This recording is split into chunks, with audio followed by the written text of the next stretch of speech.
And baby, I'm TFC till I die.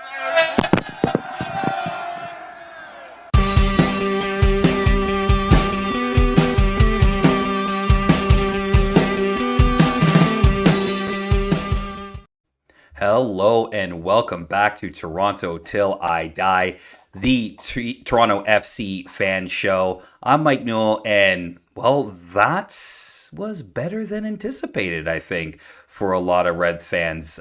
Your TFC started the 2024 season with a solid performance against last season's Supporter Shield winners, FC Cincinnati.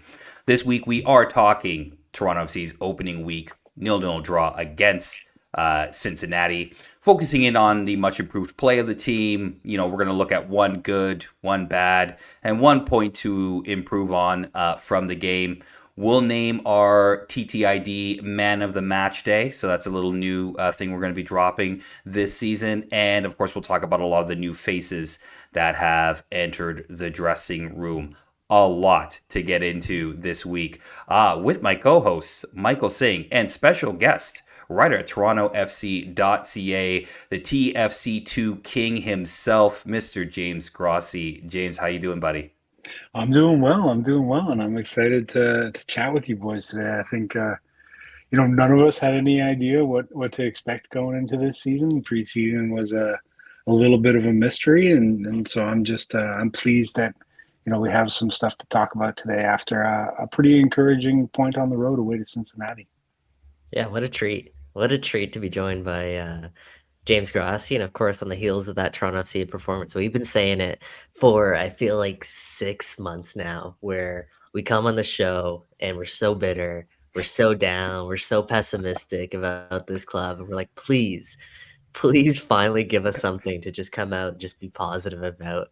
And man, did they ever come out and give us something to be positive about. So that's what this theme is, today's episode.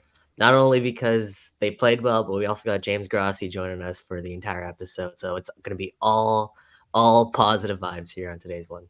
Yes, positive vibes show. James, you've brought the light to the darkness, which is funny because I feel like coming off preseason, I think a lot of the anxiety from the fan base was around, we didn't get to watch this team in preseason. We didn't get a lot coming out from the club, bits and pieces. It was kind of drips and drabs, and that was very much on purpose from that perspective. But before we get into the game, James, I'd just love to get your perspective on the preseason, like how that was for you as somebody who's, kind of writing about this and trying to disseminate this information to the public.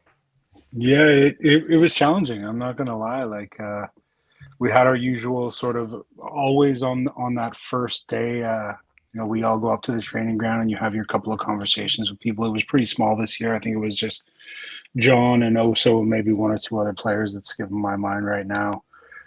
And then, when the team's on the road, it's always difficult to stay in touch with them. You don't really get to see things. You have your little check-ins, and the reality was there wasn't a lot of information that could be shared via that medium. I think that was one of the difficulties, was that, if you're not talking about new signings, and they saved all those for the last day before the game, which would have been nice to spread those out a little bit over the 2 months. But when it came to getting real information, it was hard. And I think part of that was a desire to keep things in-house and really focus on what they needed to work on.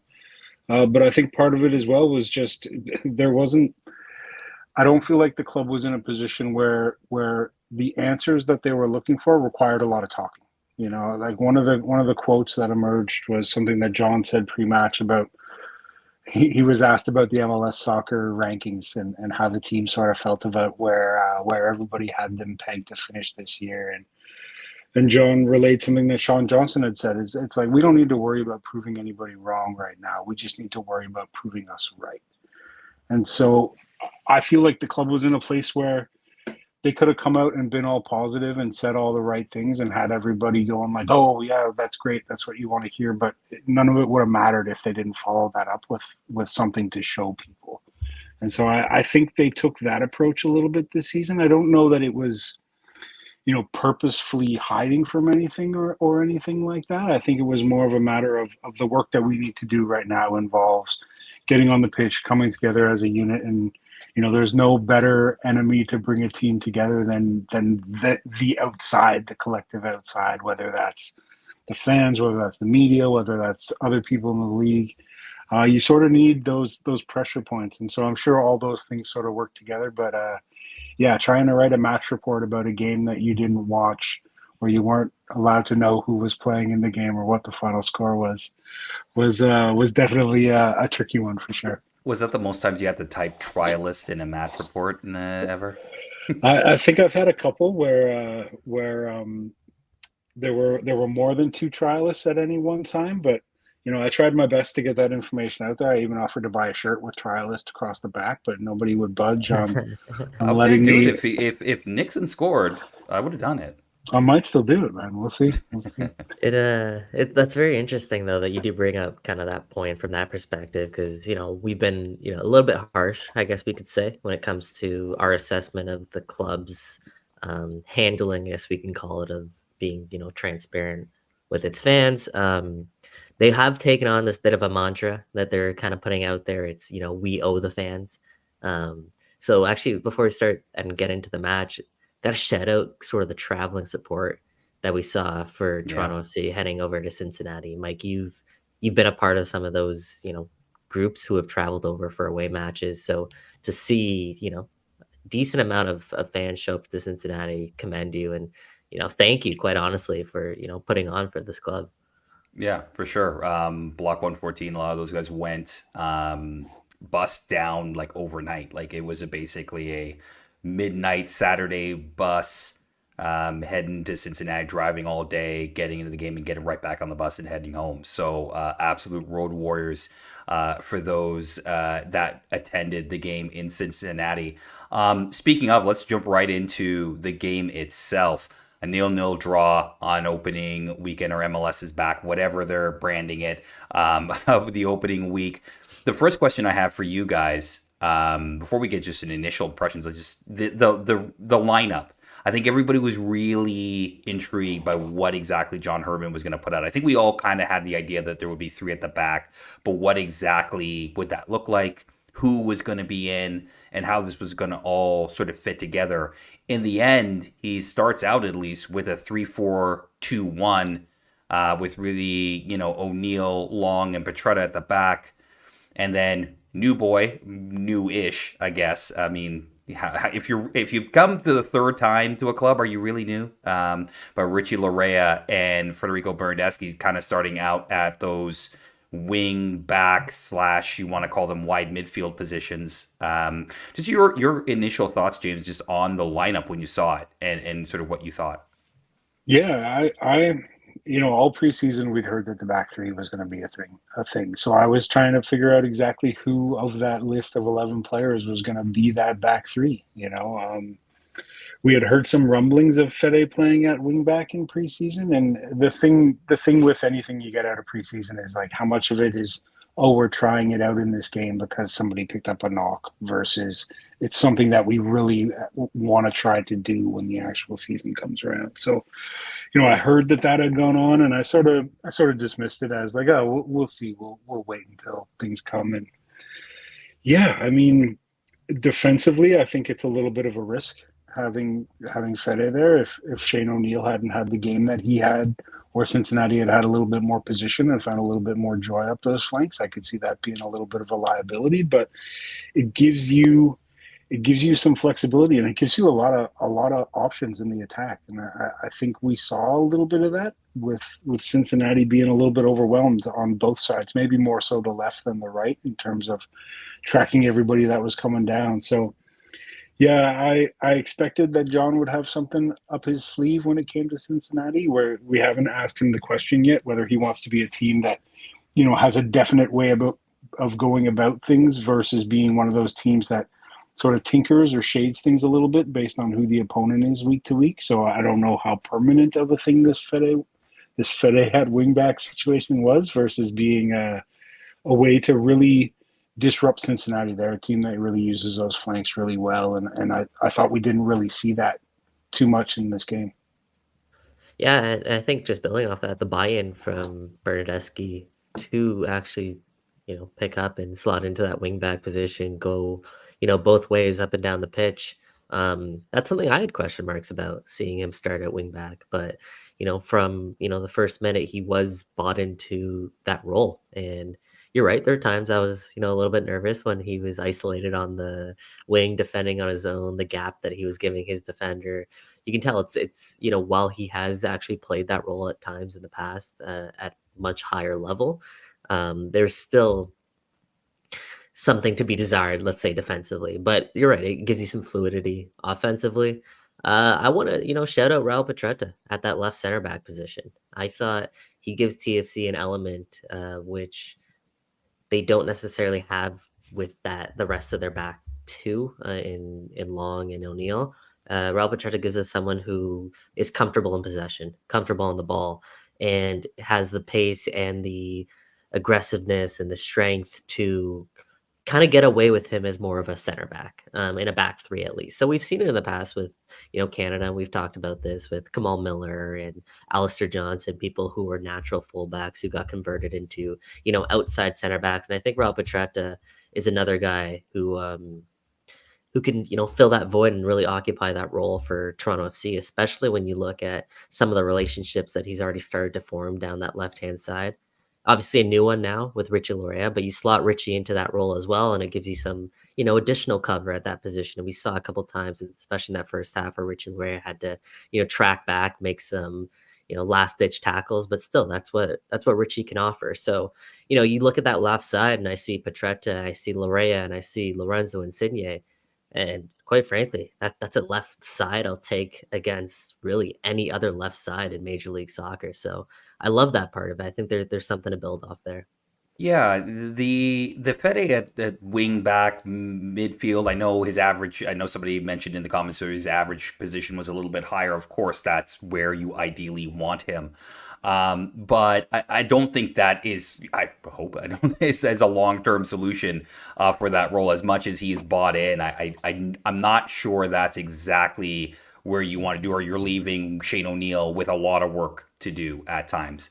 And as much as Shane looked really good in the game, I don't think that's necessarily the workload the want to necessarily put on him to sort of cover in a lot of situations. But for this game, you're right, James. I think it worked really well, especially in the first 30 minutes, where TFC for the most part was pretty much all over Cincinnati in terms of winning the ball back, in terms of creating some opportunities.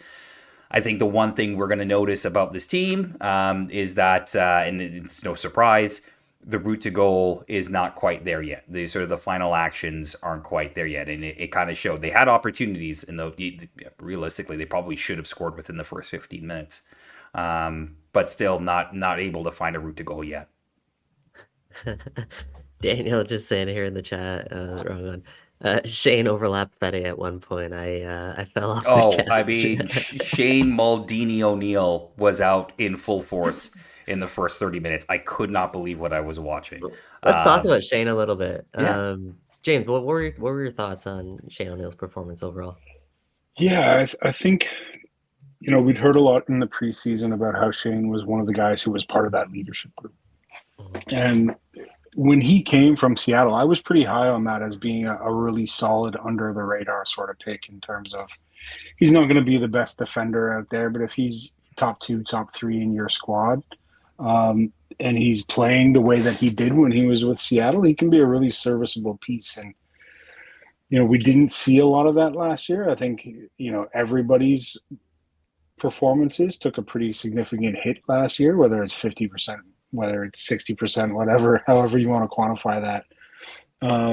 So for John to put the faith in a guy that he was going to be a part of that leadership group, and with that comes the demand of do you want to be the one guy in the leadership group who's not a starter every week?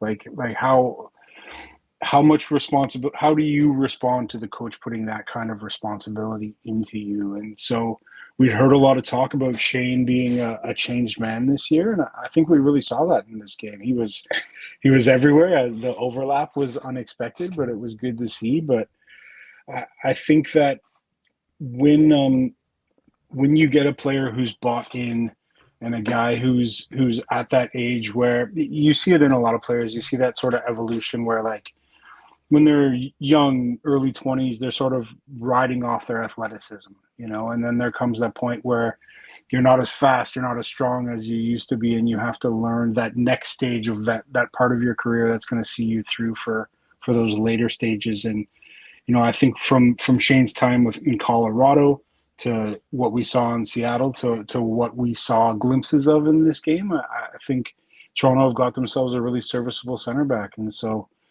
we had a lot of questions about the back line going into this year. And so knowing that a guy who was already here could be that much more of a player than you thought maybe he could be is just it's almost like getting a new guy in a way for this side. Yeah, no, definitely. I thought he was a really good player over the weekend. He shut down kind of the wing when necessary. Probably got away with maybe an earlier booking than he actually picked up.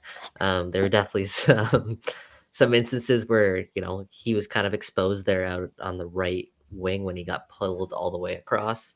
But when Shane O'Neill's at his best, he's defending and he's engaged and he's kind of staying at home, which when you play him next to Bernardeschi on that right hand side, he does a lot of that. He's asked to do a lot of the defending. How much will he be able to push forward and actually offer Bernardeschi support there? Obviously not too much, but we did see some instances of him being able to kind of get his head up, pick a pass, break a couple lines with a couple passes, which I think Shane O'Neill is capable of doing. Kind of maybe damper the mood a little bit. I don't think this is a long-term solution at that position. I think he's not quite good enough in possession out on that wing. So when he gets the ball, you could kind of see Cincinnati started to pick up on it as the game wore on. He was a guy that you could, kind of put pressure on. He would be prone to giving up possession. So that is Shane O'Neill, though. That's what you get. You get someone who's solid defensively, but at the same time, maybe, doesn't have quite the feet of a natural fullback, and he's being asked to play a lot in some wide areas. So it'll be interesting to see kind of how that partnership between him and Bernardeschi actually unfolds, or whether TFC decide to go out and, acquire maybe a player that's better suited for that specific need. But take nothing away from his performance. He did exactly what TFC needed from him. I do just question if TFC want to be a team that plays in possession, plays with the ball, and offers something more on both sides of the pitch. I do wonder if they need something more out of that position. Yeah, and sort of just to wrap up on the Shane O'Neill point, like I think when he was first signed, I liked the signing because of what I saw him do at Seattle. And I think if he can be that solid piece that maybe doesn't start every single game, he was kind of pressed in his first season to start just simply because nothing was working at the back. And there were so many injuries that he ended up playing and starting so many games in 2022. But, if you can get a solid guy who can come in and play, a little more than a quarter to maybe half of the games, whether as a starter or as a sub, I think you have a solid player that gives you some really good depth at center back. And then that starts to become less of a concern, especially if you can get a center back that is really good with their feet and kind of play out in those wide positions as a third center back. I wanted to bring up the guy that is in the chat like crazy. Everybody was saying his name at the start of the show. Deybi Flores, his debut on Sunday. A lot of people had him as man of the match. I'd love to get your guys' thoughts on sort of his first outing with TFC. Definitely a different piece to the midfield. I don't think TFC has seen a midfielder like that in a while. It patrols sort of that position. James, please start. Yeah, I mean, what else is there to say about a guy who sort of comes to the club, not like the most famous signing for a team that likes their bloody big deals and all that sort of thing, but the guy comes in and he's just sort of no nonsense, all action. We met him. He was the other one that we spoke to on that early January day. Just popped in my mind. And he was exactly as advertised. I think that's the only way to put it. Both of the big acquisitions in Deybi and Kevin Long have been exactly what the team said they were going to be. And it's been a while since we've seen that sort of destroyer in the middle of the park. He's definitely got a presence out there. It was we were in the bubble on Friday before the team went down to Cincinnati, and everyone was sort of walking by while we were hanging out in the corner. And I was staring off, looking at somebody else doing something, and I just felt this looming presence coming towards me. And Deybi had his hand out for me to shake it just to sort of say hello as he was walking by. So he's a man that when he's there, you know he's there. And I think we saw that in the game. The one of the quotes that stuck out to me after the match was that it was something that Oso said about not only the bite that he gets in midfield and about how he's a guy that when you have a teammate that is playing like that, it encourages you to play more like that and encourages you to be more physical. But just the confidence that the team can have when they know that if you lose possession and the ball's going the other way and the team is going through your midfield, they're going to have to get by that guy.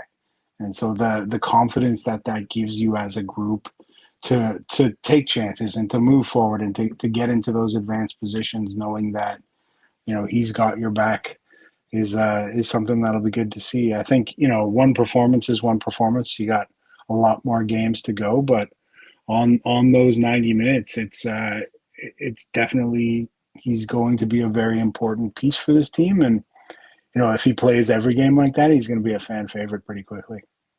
Yeah, that's it. He was by far the best player on the pitch. I thought, yeah, sure, there was the tackles and the ground that he covered, and the ability to just sniff out a lot of Cincinnati's counterattacks. He did such an excellent job doing that. 5 tackles, 3 interceptions, just off the top of my head in terms of numbers there for Deybi. But it was so much more about that. It was the pressures, it was his ability to, as James touched on, to get Alonso Coelho buying into that, Jonathan Osorio buying into that, get the team behind him buying into that. He's the guy who kind of sets that tone in the middle of the park, and he did such an excellent job doing so. One thing that actually stood out to me was his passing ability and his ability on the ball. He was killing some bouncing balls and playing it first time to his teammates, just completely settled flat on the ground. And I think that's such an overlooked trait, and at Major League Soccer's level, at least, because there are times where you have players on the pitch who, their first touch isn't European-esque, so they can, a pass that's settled versus a pass that's bobbled or in the air, that can make the difference between someone finding a gap and that gap closing by the time they control it. So his ability to play those passes first time, I thought, really stood out. He completed 92% of his passes, so 58 completed, which was by far the most on Toronto FC. You compare that to someone like Jonathan Osorio, who I thought also had a pretty solid game, but Osorio completed 33 passes. So the play was very much flowing through the combination of Deybi Flores and Alonso Coelho. So that's what it kind of surprised me. We knew about his ability to win the ball back kind of coming into the this year with Toronto FC, but what really impressed me was his ability also on the ball and to dictate play. A couple times he might have got caught in possession and some pretty poor areas, but overall, I mean, his passing ability, like I said, 92%, 6 for 6 long balls. His 80 touches was more than Lucho Acosta on Cincinnati, which kind of speaks volumes to not only the role that he played on the ball, but also his role kind of shutting down Lucho Acosta. So such an important player. You're right, Mike, a player we haven't seen for Toronto FC in a long, long time, that type of profile.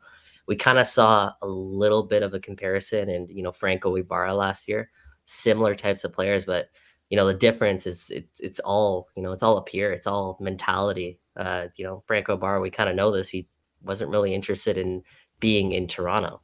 Deybi Flores is a guy that comes in, as James kind of touched on already, sets that tone, sets that culture in that middle of the park, and is completely bought in. So as long as he can keep up his, ability on the ball, which we'll see, you're right, it's just one game, I think TFC have a real gem in Deybi Flores. Yeah, and that's it's an interesting one because you don't really have someone else behind him that kind of does that. So you really want to be able to keep him on the pitch as much as possible. He was going in with some tackles at times, and I'm like, woof. Other times this season that could be, you go up and wrong and you time it wrong, and that's a yellow bordering on an orange or a red. So from that perspective, that's a little, you kind of have a little moment, but at the same time, I think you would rather have that right now, because if you have that in your midfield, then teams need to consider that when trying to play against you and strategize against you. And like I said before, like just TFC just haven't had a guy who was going to compete like that, and in quite a long time. Even all due respect to Michael Bradley, he wasn't quite that guy the last couple of seasons, right? Definitely not. Yeah, so I think that that's a big boost to TFC. Another big boost, and we'll talk about him a little bit more in depth when we start talking about some of the new faces in the locker room. But it would be remiss if we didn't talk about Richie Laryea in his third stint with Toronto FC. What does Richie do? Kickoff, game gets started within nearly 2 minutes, almost wins a penalty. We haven't won a penalty in 36 matches. This guy almost wins a penalty within the first 2 minutes. Now, it was a foul outside the box, clearly, but just speak a little bit. I mean, we don't have to wax poetic. I think we wax poetic about Richie on this podcast a lot, but it speaks a lot to the fact that he came right in right away and was an immediate impact and took no time in getting there. James, just your thoughts on Richie's third intro to TFC. His third debut. I don't even know what you call that. Yeah, John was a little bit coy when we spoke to him on Friday about whether Richie would be ready, whether he'd be in the starting 11, whether he'd be on the bench. They'd been in contact with him for the last 2 months, tracking his loading and everything like that. So they knew where he was, and he's Richie. What else can you say? There are few players that I've been able to watch on a regular basis in MLS that sort of just impose themselves on a game the way that Richie does, especially from that fullback position. Like it took him 75 seconds to get into the opponent's box and really ask a question, and that was what you get with Richie. And I think it was a position that Toronto needed in one sense, but also having somebody come in who they know and they trust and who they know what he can provide them for a team that's in a way still figuring themselves out, even though they're a team that has some time together under their belts, to be comfortable with a guy that's coming in and to not have to go through those chemistry questions and that getting to know you period. And so, yeah, when the news dropped on Friday morning, I was getting myself ready to go up to the training ground, and I was just like, oh, this is why they haven't been telling us anything. They were busy cooking up some wild stuff in that laboratory of ours, and they didn't want that news to get out. But yeah, I think, I listened to all the season previews that everyone did, but the second that Richie transfer gets announced, everybody's season preview goes out the window for this TFC team, because he's a guy that not only will do what he does, but he's a guy that will lift everybody around him. And it was something that Oso said after the game too, was that, Richie's going to do what Richie does off the pitch, but now that his future is in Toronto for the near future, or for the foreseeable future, he's a guy that can take on that burden of being a leader both on and off the field. And I'm curious to see that. It's been quite a ride following Richie from that kid who was in the bubble that we were squinting at about 100 meters away going, is that Richie Laryea? What's Richie doing here this preseason? He's trying out as a fullback. What's going on here?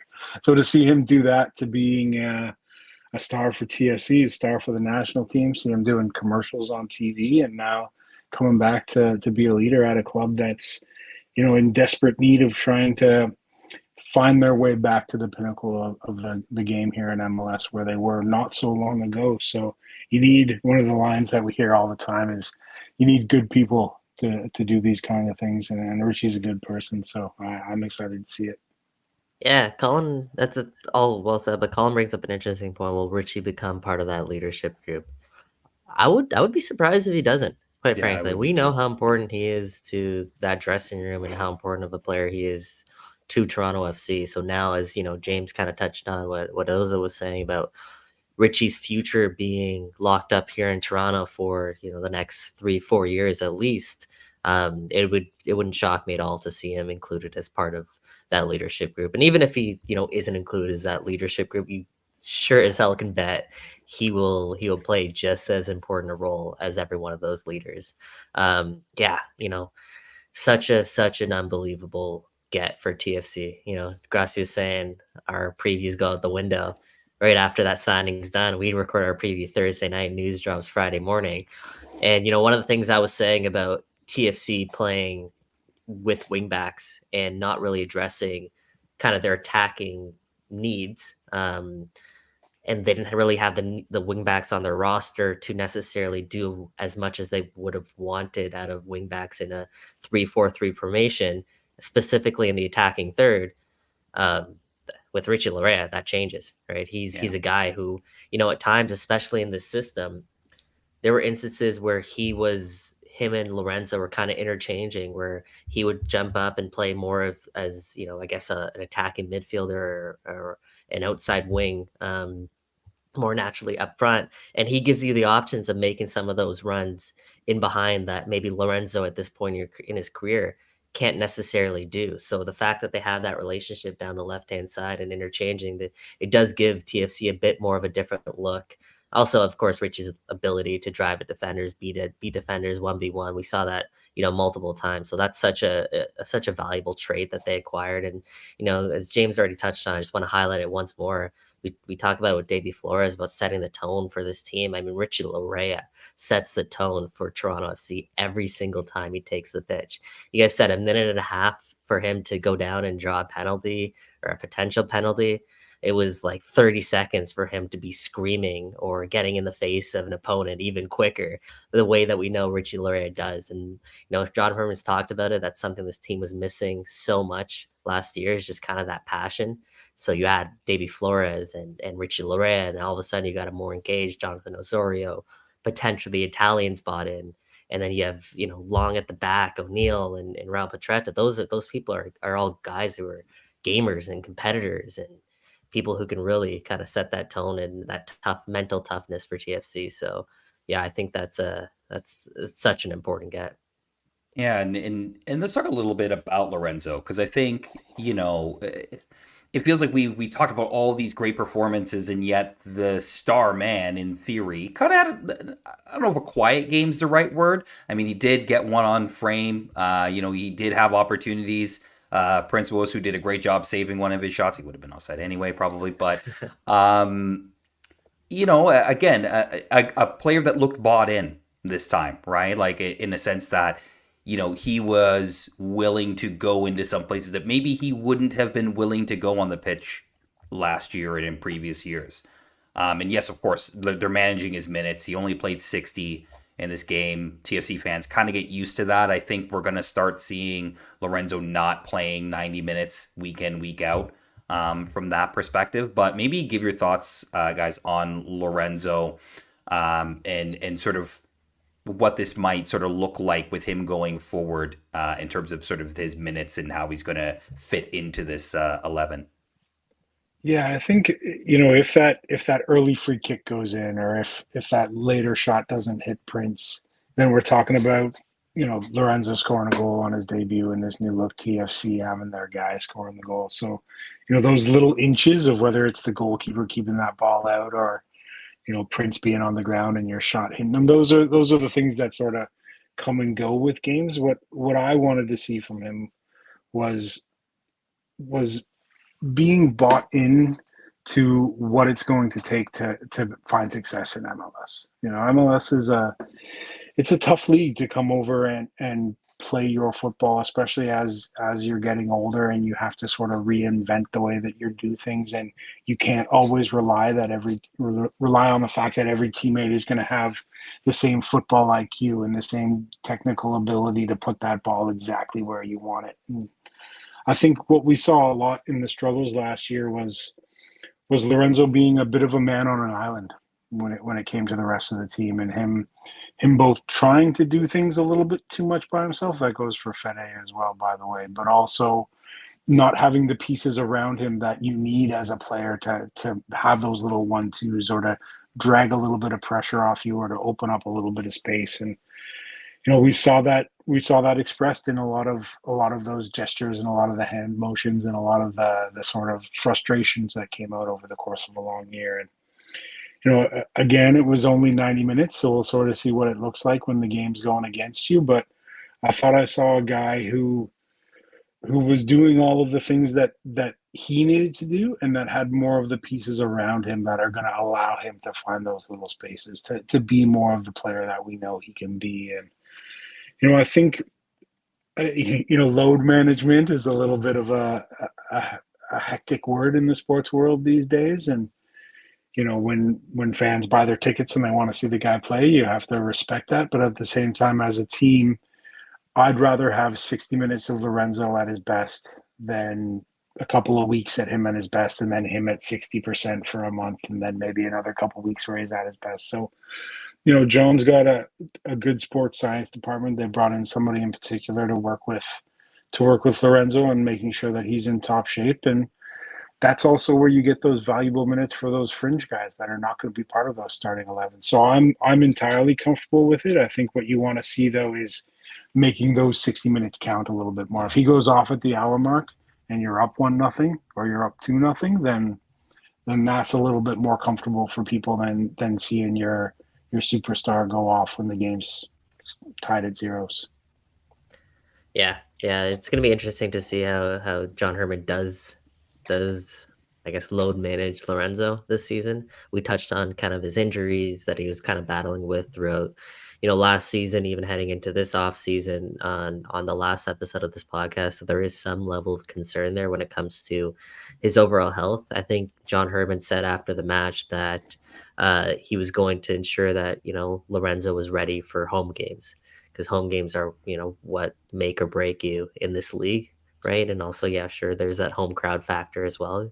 Fans who buy tickets definitely want to see, for especially this team, definitely want to see a guy like Lorenzo Insigne suit up. So they got a road match coming up in a couple days on turf. This weekend. I think it's going to be another instance where we definitely see Lorenzo Insigne's minutes monitored even more heavily because they're on turf. Yeah, in terms of his performance overall, and what I saw, similar things to Grassi there was, body language, all of that we saw over and over again last year of him, being visually frustrated with his teammates. There was less and less of that, which I think is, it does go a long way. It does go a long way when you are not performing at the level at which you are able to kind of do that. Seba could get away with that because Seba was the most valuable player in Major League Soccer and Toronto FC was winning. And, times maybe it rubs some people the wrong way, but at the end of the day, Seba goes out there and kind of leads by example. Lorenzo's got to kind of do more of that if he wants to, demand more from his teammates. So it starts with him. So I think he kind of, from first showing, we saw a positive sign, a step in the right direction. Again, we'll see what happens when things go wrong. What exactly will that look like? Because things are eventually going to go wrong. It's the natural course of the season, but yeah, we'll see. Now, I think one thing overall, just worth mentioning, this formation that John Herman has Toronto FC playing in, it gets the best out of some of their players that, maybe they weren't in the most optimal positions last season. So, in Bob Bradley's 4-3-3, for example, Lorenzo Insigne often found himself isolated on the left wing, right? Lorenzo Insigne is not the same player where he can beat 2, 3, 4 players and, curl one far post like he used to do when he was in his prime. He's at this point in his career, he's lost a step. So where's Lorenzo Insigne at his best? It's almost when he's dropping deep and connecting with his teammates, when he can get closer to his teammates at least. Ideally, you like to have that a little bit higher up the pitch than maybe, we saw some instances of against Cincinnati. But like I said, his ability to kind of interchange there with Richie Laryea, potentially Bernardeschi when he plays on the left-hand side there, and connect with his teammates a little bit deeper, I think that's kind of how you find the best version of Insigne. Same thing with Jonathan Osorio on the other side. Ozo's a guy who, I think a little bit earlier in his career, he could have really settled in as a 6. We saw instances and flashes of it in a double pivot. But again, I think he's at his best when he's a little bit higher up the pitch. So I think in that position specifically for Ozo and John Herman, I think they found a good fit there. So yeah, just a couple of things that I saw out of the 11 in general. And I think, for Insigne, I think John Herman's doing a good job at least of trying to get the best out of him. Absolutely. And before we sort of go into our one good thing, one bad thing, one improvement piece. Shout out to Sean Johnson, 100th career clean sheet in Major League Soccer. In many ways, probably saved the point for Toronto FC with some really key saves, especially in the second half. As the substitutions came in, and Cincinnati, look, Cincinnati's still a good football club, right? This is the reigning Supporter Shield winners. They were always going to get back to the game and sort of get their foot on the ball and create things. But, having Sean Johnson back there still helps. And obviously he made some really big saves to keep the team in it and obviously preserve the point in the end. So, gentlemen, what I'd like to do here is go through this game and think back and think of sort of one good thing, one bad thing, and one improvement for next week against New England. So we'll start off with the positive because this is a positive vibe show. We already talked about it at the beginning. For me, it was just, I noticed, especially in the first half, this became a little bit less in the second half, obviously, as again, they were probably sitting a little bit more to preserve the point. But just the cohesive press that we saw from the team, especially again in those first 30, sort of 40 minutes of the game. Again, we're sort of working from a low bar, but at the same time, the fact that not just that they were pressing, but it wasn't like one guy pressing and everybody else kind of not doing anything or not really stepping at the right time. It felt like the trigger happened, the press came, and they were able to wing the ball back in really good positions. And give themselves opportunities. So that was really something that caught my eye that I really liked about this performance. And if they can, again, continue that on to future performances, I think it could bode well in terms of just being able to, again, be a competent football club during matches. James, you are our guest, so I'm going to give you the next spot in terms of just one good thing that you're going to take away from the match overall. That first 15 minutes, that first 20 minutes, but not just that opening start, but the way that they closed the first half, the way that they started the second half, the way that they closed the second half. Like those are those key 5-10 minutes of each half. You often see them decide games. How many times in the past couple of years has TFC been down 1-0 inside the first 10 minutes, or how many times have we seen those late goals find a way in? And so for this team to not only find the level that they needed to in this first game, to go into Cincinnati and cause the defending Supporter Shield champions the trouble that they did, but to know that we have to ramp it up for this close of this half, to know that we have to come out for the second half with that same energy. Like that's that's one of those things that you sort of have to be cognizant of as a team, is that we're going to have ups and downs throughout the passage of a half a play, but we need to be extra sharp in these couple of moments. And I thought TFC navigated, those really dangerous periods pretty well in this first game. Yeah, no. Like game management, again, there are times last couple of seasons where TFC have kind of let themselves down in a lot of different instances, and for the most part, they didn't do that. Sean Johnson was there when they did and made some really important saves for this team. For me, obviously the easy answer is Deybi Flores.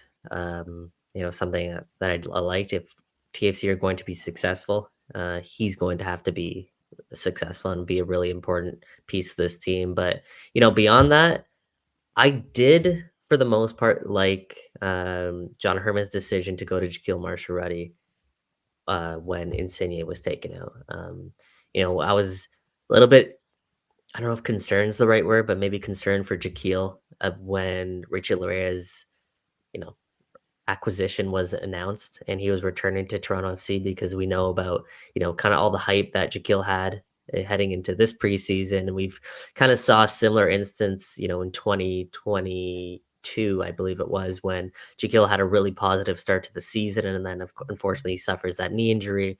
By the time he recovers, Richie Laryea, funny enough, gets signed on loan from Nottingham Forest, returns to the club. And from that point on, minutes for Jaquil is really hard to find. So for John Herman to kind of entrust Jaquil as being, I don't know if he was the first substitute, but he was definitely an important substitute for TFC down that left-hand side. We saw him driving at some defenders. The end product still, left to be desired, but he gets in a rhythm, he gets reps, and I think this could be an important year for Jaquil and a big year for Jaquil if it continues to kind of make the right stride. So that was a positive, I think, from John Herman in terms of turning to some of his youngsters on the bench during an important part of the match, trusting his youngsters, and for them to be able to see out the result. I thought that was important. Right on. Okay. Mr. Singh, I'm coming back to you to start off Mhm. the one bad. What's sort of one thing that kind of gave you a little bit of pause for concern? I hate to say it, but it's Iowa Akinola. It was, yeah, he had 14 touches, lost possession 7 times in the match. So all the things that you wanted to see out of Iowa Akinola wasn't there. Now, granted, you know, he's only playing professional minutes again in a competitive match for really the first time in months for Io, because when he went to San Jose, he barely got minutes. So he's got to, take some time to refine the pace and refine all of that. But there really, for me, there wasn't much positive takeaway, unfortunately, with Io's performance. There isn't something I can point to. I'm like, okay, he did that well. I didn't really see too much of that. So yeah, for me, I was the biggest disappointment. Yeah, I'll go with just depth in general. It gave me Iowa was sort of the thought behind it, but you did see a noticeable drop off when some of the subs started to come in. That is, I guess, to be somewhat expected. That said, it was good to see Kosi and Kobe come on and Jaquil come on and be able to do the job to hold the point. I think that was important for their confidence and obviously in their development. But there are some questions around depth in some positions, and that is one thing. If you're trying to change a game or trying to, in this case, you're trying to hold a result. So that's one thing. But, in other games where you may be trying to chase a goal, where is that quality really coming from on the bench? And can someone step into that role and really sort of take that as their own? That will be interesting to see. So that's mine. James, one for you.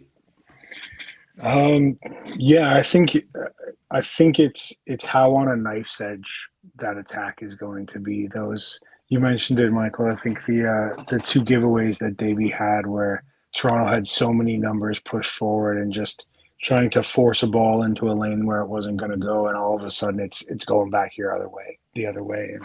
And Toronto reacted well in both those situations and managed to cover them, but on another day in a league where counterattacks have become a really big part of how teams look to exploit the opposition, that Toronto is going to push that many numbers forward and leave themselves a little bit exposed at the back is something that it wasn't necessarily bad itself on the day, but on another day, one or two of those goes in, and we're not having such a positive show today. So I mean, that and then just the sheer number of set pieces that they gave up against Cincinnati.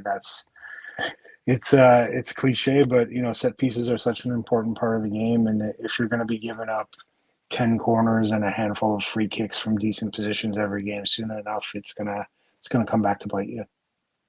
Yeah, that's funny enough. My improvement, but more in the realm of trying to reduce turnovers in costly areas. Because as you said, James, those turnovers, and all of a sudden you're sprinting back, and you mentioned it, Michael, with Raul Petretta being a little bit more mobile back there, but you do have two center backs that aren't as mobile. So from that perspective, you definitely want to be sure that you're taking care of the ball if you are going to push those numbers forward and try to look for a goal. So that would be my one improvement. James, how about yourself? Goals. It'd be nice. It'd be nice to score some goals. Very true. Everyone always says, defense wins championships, and everyone loves a clean sheet. But this is a team that needs to find a way to put the ball in the back of the net, whether it's something beautiful and well crafted like that Lorenzo goal that Prince ended up blocking would have been, or whether it's just we're peppering shots on net and you get a deflection and it's the ugliest goal in the history of football. This is a team that needs to find a way to turn those momentary advantages that they create into real dangerous situations. So give me some goals. Yeah, yeah, you're right. Like that's the difference between someone sitting in the playoffs at the end of the season versus someone on the outside looking in. I mean, I think it's fair to say that, despite the, expectations heading into this game, despite the juggernaut of the opponent that Toronto FC faced, that game was very much in the balance for Toronto FC. And had they been a little bit more clinical in some of their chances in front of the goal, we're talking about, 3 points away to the defending Supporters Shield champions as opposed to a well-earned draw. So yeah, that's such a big difference. Something we've talked about now for a couple seasons with this team is creating those goal scoring opportunities a little bit more. So yeah, it'll be interesting to see how that plays out. For me, kind of on that similar note in terms of something I'd like to see improve, but I do still buy his stock. I am buying stock in Prince Owusu. Okay. So for me, while wasn't dangerous enough, wasn't as involved as I'd like him to see, just 14 touches, I believe, throughout the entire course of the match. So on the ball, not very much. There's a ton of really good starting points. So for one, when he did touch the ball, his touches were quality, right? For someone that size, he's got a great first touch, and he's got kind of an ability to kind of play in tight, more so than really a lot of strikers we've seen for Toronto FC in the past. So someone his size willing to do that. And then it's some of the stuff he kind of does that doesn't really get heralded, where it's his, his relentlessness, his willingness to press, his willingness to kind of make things tough on his opponents. That stuff he does really well. I mean, this guy is fast and he's big and he's not afraid to kind of get his body stuck in. And that's kind of the striker that you need, that type of profile that you need playing with an Insigne and a Bernadeschi, because they're not going to be the ones that are necessarily pressing really high or starting that press. They're going to be guys who kind of slot in a little bit behind or casually, go jog out to their opponent. But with Owusu, he does do that. So I do feel it's a tough position to play in with Insigne and Bernadeschi there. I just, for whatever reason, when we've spoken to some strikers that played between them in the past, and they kind of allude to this, where it is, the style that they play as a number 9, you're not always, their first option, let's say, right? So obviously, find himself in good positions. He doesn't get the first ball, then he's like, kind of, what do I do? So he's got to either something has to change there, where either he's got to start making the runs that they're looking for, or they need to maybe see him a little bit earlier and kind of see the runs that he's trying to make. There's got to be some kind of, balance there, because I think this is a guy that, like I said, just has a lot of good starting points. Fair enough. Okay. Normally for the TTID match, man of the match day, it would be a vote between myself, Mr. Singh, and Mr. Nesker. But I don't think we need to vote this week. The amount of comments that we got about it and both of your comments, I think, make it clear. Deybi Flores is the TTID man of the match day. We said it all. And somebody who made a very good impression on his debut. So congratulations to Deybi. We have no bottle of champagne to give you, or no little plaque to give you, but maybe we'll work on that, Deybi. Don't worry. One thing I wanted to end off in terms of this segment before we just talk really quickly about the new faces. Mike, I don't know. I think it's queued up, but I just wanted to clip John Herdman's comment from his post-game press conference yesterday, speaking about sort of the huddle and the unity that he's trying to bring. I know it's something we talk about a lot. I know it's something he talks about all the time. But I wanted to just sort of highlight this because it's something that's interesting that we haven't really seen before at TFC. So Mike, if you can throw that on. Yeah, let's roll the little bit that Jeff has here to kind of lead us into this segment. We're going to try and do this every week about John Herdman and kind of his wise words. So. Quote of Can I see that paper for a sec? Huh, that's odd. What are you talking about? Oh, have you not heard? Heard what? heard the word. heard the word. Don't you know about the herd? Surfing! Anything can happen in football these days. So here's John Herdman. Here's what he had to say after yesterday's match. That post-game huddle, we were seeing that on the broadcast, and it seemed like that was an important moment for this group, mindful of especially, we'll say, the narratives that have lingered around this club for a bit and the project you're steering to hopefully put those in the past. Yeah, it was an important moment. You know, it was Sean Johnson's 100th clean sheet. I think that's a really special occasion for any player. It was a moment where we got our first point in that stadium against a very, very good team. I mean, this team's been, killing it in MLS last season. So we knew it was going to be tough coming here as a home opener, the energy of their fans. But more importantly, Lorenzo spoke, and it's just the start. It's the right step forward, and as he said, we're fighting together now. And whether it's Shaquille Marshall-Rutty, a 19-year-old coming off the bench, or Kobe Franklin, young players, Corsi Thompson, to solidify the game. Those players can be trusted because there's a connection here. They know that these veteran players have got their backs, and we're going to get through this season together. So, I mean, all in all, that huddle was just a symbol of the first step.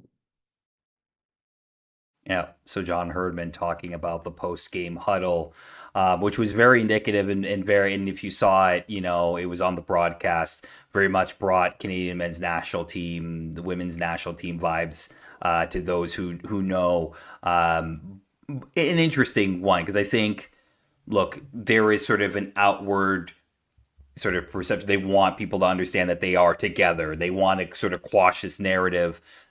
Not really a narrative if it actually happened last season. But, look, I think one thing that we are seeing is that this team is starting to come together. What exactly that will look like over 35 or 34 more games will be interesting. But at least right now, this is probably the most cohesive we've probably seen the team in maybe 2 seasons. Would you gentlemen agree? Yeah, I think we were all a little bit surprised when John came on board and then spent those first couple of months doing his observational stuff and not really being as involved in the day-to-day as we thought. And we don't know all of the details at this point, but it's something that we're definitely sort of keeping an eye on is the work that they did in that background over this time to bring the group together. And I'm sure those must have been some hard conversations amongst the coach and the players, amongst the players and each other, and then amongst the group in that leadership group who made it a point to be in touch throughout that whole off season. And it's one thing to be in a huddle on the field together and to have that outward show of it. It's another for Lorenzo to be the guy talking, putting those words out there about, this is a step in the right direction and all that sort of stuff. But I think, so the huddle element of it to me is less important than the fact that we saw that in the 90 minutes, So yeah, I mean, it's great to see. It's always a good step in the right direction, I guess, when a team has those sort of shows of togetherness and stuff like that. But for me, it was more important that they played that way in the first instance. And then my other thought from that is just, I think one thing to keep an eye on through this year that John mentioned there is this being their first point at TQL Stadium. One of the little things that John does with his group is constantly be putting new goals in front of the group and establishing those first, whether it's your first win at Cincinnati at their new stadium, whether it's that first point, whether it's Sean Johnson's 100th. When you are putting in the work and the commitment that's being asked of these guys, you need to celebrate when you do achieve little things. And so getting those little firsts along the way and recognizing them and having those moments as a group, those are, the little things that helps everybody buy in and be a part of it. So, yeah, I mean, I had the whole Croatian nightmare that I think everyone else did when we saw that huddle on the screen. But I think it's a sign of a team that's turned a corner a little bit. Yeah, I would say 20, 25%, maybe even that's a little high, but that's tactics.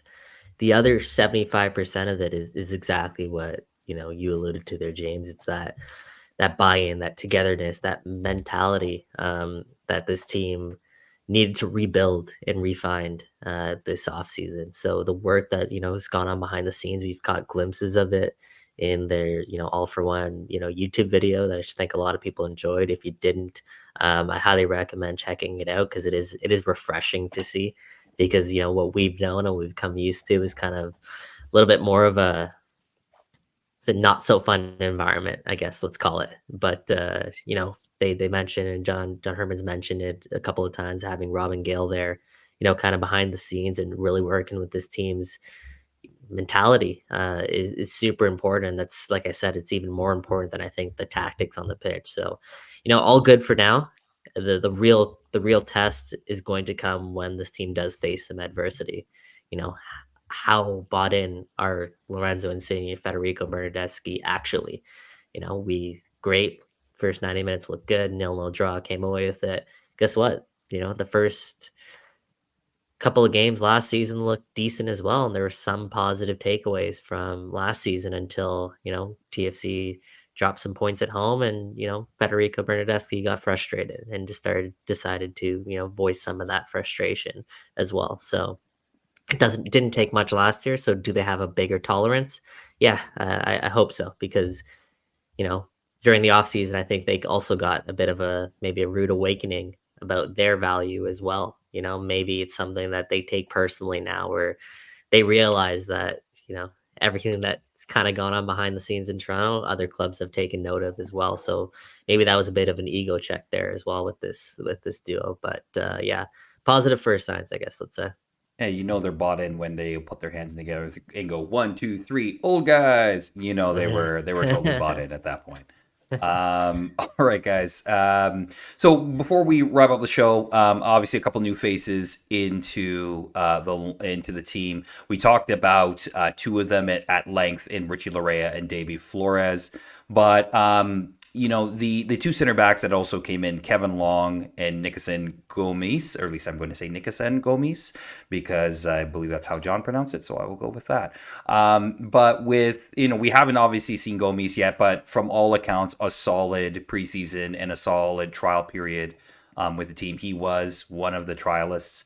But Kevin Long inserted immediately into the back three and looked as advertised. Solid, not spectacular, but solid, right? And I think that's something that this team desperately sort of needed at the back, and also didn't look phased once Cincinnati really started to kind of throw the sink at TFC late in that second half. Just your guys' impression on Kevin Long and his sort of debut at TFC.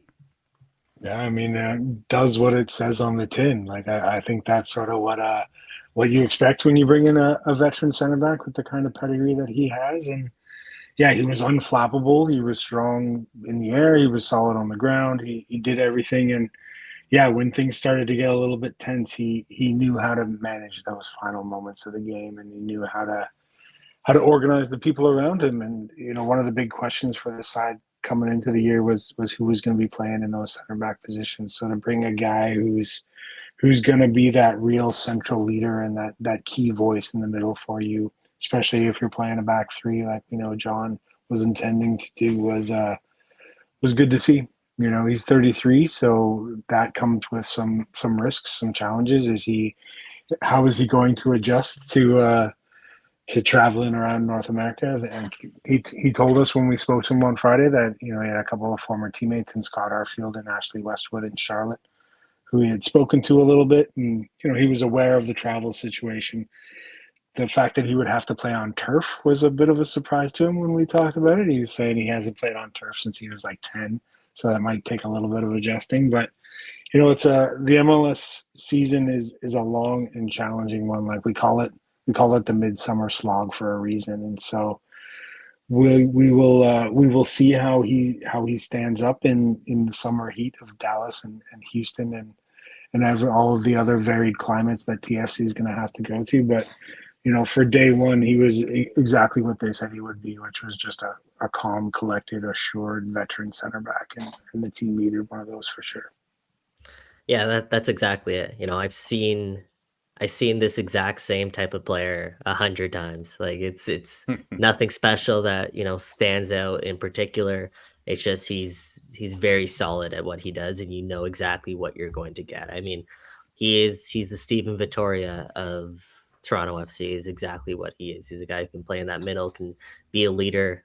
He's not going to not be a difference maker moving forward. He's not going to be a liability for you at all defensively. And in fact, he'll, especially on Sunday, he'll be a plus for you. And I really thought we saw him start to take the game over a little bit more in that second half defensively for Toronto FC. First half he was a bit quiet, which was, not a bad thing because you're in that position. Especially with the first half TFC had, it's not necessarily a bad thing to have a quiet half. But second half, he was the guy who was stepping out to the ball. He was the guy who was kind of setting that tone and, kind of letting his teammates know a little bit that you can't be giving them that space, their opponents that space. So even off some corners, I saw he was, again, first two stepping. So I liked a lot of what I saw out of him. Again, he's just going to be a guy who's not very glorious, and there's not going to be much to talk about with him, but that's exactly the type of player that TFC needed. And thank God Toronto FC got him in before that first match, because I don't know if they have another player on their roster right now that could really slot in and play that central, center back role that TFC need. Like maybe a Shane O'Neill, but again, that's a big ask. Yeah, absolutely. And look, we haven't seen Gomes yet. James, I don't know if you got any indication from the staff about how he was at trial, but clearly good enough to earn a contract. I guess you can look at it that way. I think if I piece things together, I think he was the trialist who appeared in the most matches, just judging on sort of some of the sleuthing that I saw going on from the pictures, everyone trying to figure out what was going on and knowing how many trialists were appearing in each game. I think Long came out of nowhere. I don't think he was involved in preseason at all. So, Gomes is a guy that has been with the group for a good amount of time, and he's a guy that they had a good look at as part of that back three. I don't think he's necessarily seen to be the central player either. I think he's going to be one of those wider center backs. And that in and of itself is good, because if you are going to ask a 33-year-old to play 34 games for you this season, you're going to want to have some legs either side of him. And getting another guy who's been brought up in the English football system where, they know how to prepare center backs to do those jobs that you require of your center backs and know how to be a 7 out of 10 and 8 out of 10 every week. So, yeah, I have no additional information for you on anything other than apparently the head injury that had him miss this weekend was he took a shot from close range in the face in that game against LAFC and had to get subbed out pretty early. So it was just precautionary kind of thing. So we'll have to wait until Saturday at 5 p.m. when we get the new MLS injury report to find out if we're going to see him in his first match next weekend. Right, Great feature, by the way. Great feature, Major League Soccer publishing that. Yeah, like I think a lot of people in the chat have already said it. He's left-footed. I think there are times he might have played even as a left back in the past. So I do wonder if he's going to be competing with a guy like Raul Petretta for some minutes there. Again, just 21 years old, pretty decent pedigree. This guy's a French youth international. So the last time Toronto FC signed a French youth international center back, I think that worked out pretty decently in Chris Mavinga, I believe it was. Yeah, and they all want to sign him back now because he got waived by the LA Galaxy. I believe he was a French youth international. He was. Yeah, he was. So worked out pretty well there. So it'll be interesting to see kind of like the player that he is, exactly what kind of role he plays for this team. Does he a starter right away? Is there a way that, maybe he can play the right-sided center back position if, TFC don't want to go with O'Neill every single match?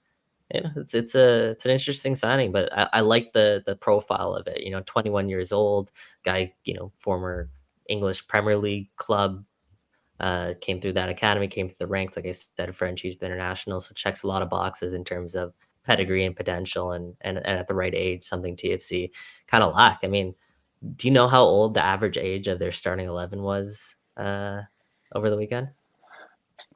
Any guesses? Number, but it was not exactly the youngest.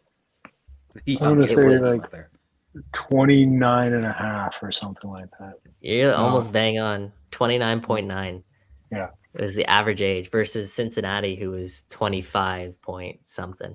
So, Yeah, not exactly the youngest, or 26.6 with Cincinnati. So not exactly the youngest group Toronto FC kind of floated out there, but if Gomes can make that, he'll definitely knock that number down a couple. Well, look, I mean, this team is very kind of like it's one or the other. Like it's very much on the older side, or everybody else that comes in is kind of really on the young side, right? So there isn't a lot in the middle, really. It's Brandon Servania. It's kind of the player in the middle in terms of age. And I mean, we'll figure out what they do with Luke Singh. He's another left-footed center back that's on the roster. And, I don't know if it's another loan or what the deal is, but we'll find out soon enough. Well, let's wrap it up here, gentlemen. Just a note for next week. Obviously, Sunday, March 3rd, 2 p.m. Eastern against New England at New England. I watched New England play DC United on Saturday. And look, they had a man sent off, so no Giacomo Veroni. We don't have to worry about him on the weekend. Yeah, he was sent off really early in that game. But even then, DC United pretty much had the run of the game, except Carlos Hill probably scored the goal of the week, which it was incredible curler to the top corner. If you haven't seen it, check out the socials. But just really quick thoughts on just New England. I mean, obviously, it's one game and they didn't look exactly great, but I mean, this is still a team that's in Champions Cup, a playoff team last season, and of course, like I mentioned, still got Carlos Gil. Still got some pieces that could cause issues, even if they don't have Veroni up top. The return of Mark Anthony Kaye. Yeah. First time that we're seeing Mark Anthony Kaye since he was traded to New England, and we know kind of the scouting report on him. Don't give Mark Anthony Kaye time in possession. Don't give him time on the ball, right? If he has time on the ball, he's capable of picking a pass. But if you apply pressure, he's prone to some giveaways as well. So if he's a guy that New England decide to factor into their 11 and play through. TFC know that very well. So there's that. It's also another team where you're going to have to take away their best player. You mentioned it already, Mike. Carlos Gil is obviously their guy. Scored a golazo, as you said. What a curler. But TFC can take away Carlos Gil. I think they'll stand a pretty good chance of competing against this New England Revolution team. So you go from Lucho Acosta to Carlos Gil. We already know the job that Deybi Flores and perhaps once again Shane O'Neill, Richie Laryea a little bit as well can do in shutting down an opposition. So it'll be interesting to see just how much that game plan changes for a player like Gil versus a guy like Lucho, who, decently similar players. Well, I mean, going to Gillette Stadium is never easy. TFC's history down in New England is terrible. I remember that Matthias Laba game was one of the few bright spots in the history of TFC going down. The shining moment of Matthias Laba. And so you go from one of the nicer, newer soccer-specific stadiums where you have a lush field to a tennis court, effectively. And so how that plays into how John changes things, how the bounciness of a ball on that turf plays with Toronto's desire to move that ball kind of quickly. We'll have to keep an eye on that. But I think your point of you go from a game where your job was to shut down Acosta to now a game where your job is to shut down Gil. You maybe find a little bit of joy in that, but I think New England will be pretty eager to make up for that rough start they had against DC. And they've got a couple of young guys, Noel Buck and Esmir Bajraktarovic, I think it is, that are going to see some minutes this year for the Revs. So, dangerous game. Going to Gillette is never fun. Going in March is even worse than midsummer. So I don't have high hopes for this one, but another 0-0 draw wouldn't be the worst thing in the world. Is Andrew Farrell still starting as center back? He is on the team, but not starting. No, he's on the bench. I was going to say, if he was, time to cook for Richie, but if not, yeah, it'll be interesting to see how they match up on turf. Let's see what minutes Lorenzo plays. Let's see what Richie can give them once again. Prince of Osu came out a little bit early. Let's see what they can give them. On turf, we'll see. Is Long going to be there for the entire 90 minutes? Some question marks, I guess, heading into that one. And TFC's depth may also have to be tested. 100%. 100%. Again, a great show. James, thank you so much for being a part of it, for being the whole TTID ride. We really appreciate it. And of course, your insight is always welcomed on the show. If you're not already, if you're watching the show, you're a TFC sicko, so you already know where to find James's work. But on tfc.ca, match reports, press conference, you know how to find his stuff. Thank you for tuning in to another Toronto Till I Die episode. New favorite ask from the listeners. Some of you know already. But, you know, we got with you kids and we opened up shop on Instagram. So we're now on the gram. Come hit us in the DMs. Actually, don't hit us in the DMs. That would be weird. But give us a follow. It would mean the world to us. Username on the gram is TTID show, because Toronto Till I Die was already taken. But you can also type in Toronto Till I Die in the search bar and you will find us there. Plus, if you haven't already done it, like, subscribe on YouTube. And for the podcast listeners out there, rate and review. Really do appreciate that. All right, again, big thank you to James Grossi for joining us. For Michael Singh, for James Grossi, I'm Mike Newell. We'll see you next week, y'all. Cheers. And wait, and baby, I'm TFC till I die.